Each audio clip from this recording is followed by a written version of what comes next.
फूटा घड़ा। एक गांव में रामू नाम का एक किसान रहता था।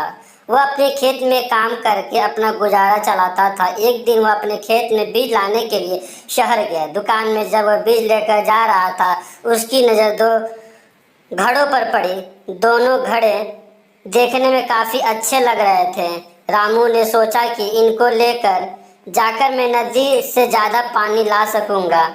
यह सोचकर उसने दोनों घड़े ले लिए। अगले दिन उसने दोनों घड़ों को रस्सी की सहायता से एक डंडे में बांध दिया और नदी की ओर पानी लेने चला गया।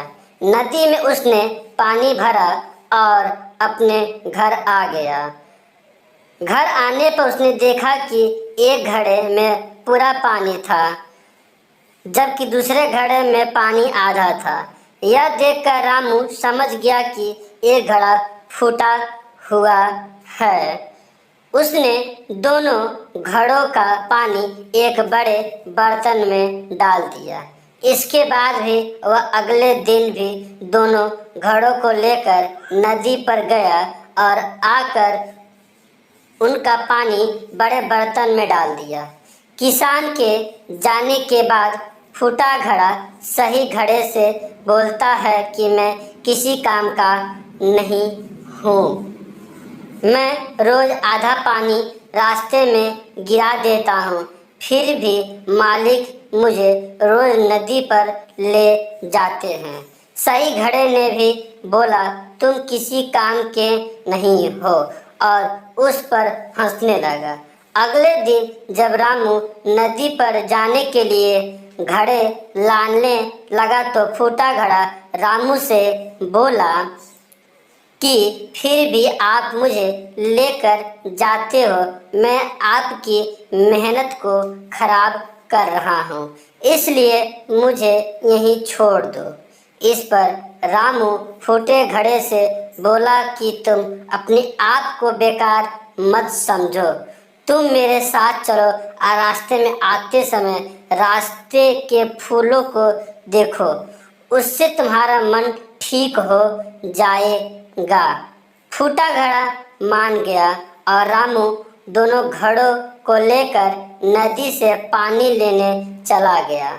आते समय फूटे घड़े ने रास्ते के फूलों को देखा तो उसको बहुत अच्छा लगा, लेकिन जैसे ही घर पहुंचकर उसने अपने अंदर आधा पानी देखा तो वह फिर से दुखी हो गया। रामू ने फूटे घड़े को बताया कि तुम बेकार नहीं हो, तुम भी बड़े काम के हो। जब मुझे पता लगा तुम फूटे हुए हो तो मैंने फूलों के बीज लगाकर रास्ते में बो दिए। तुमने जो रास्ते में आते समय फूल देखे वह सब तुम्हारे पानी से उगे हुए फूल हैं। इसके साथ तुम्हारी वजह से मुझे फ़ायदा भी हो रहा है, क्योंकि इन रास्तों के फूलों को बाज़ार में ले जाकर बेच देता हूँ, जिससे मुझे इनकी अच्छी कीमत भी मिल जाती है। यह बात सुनकर फूटे घड़े को महसूस हुआ कि मैं बेकार नहीं हूँ, फिर भी कुछ लाभ है। सीख इस कहानी से मिलती है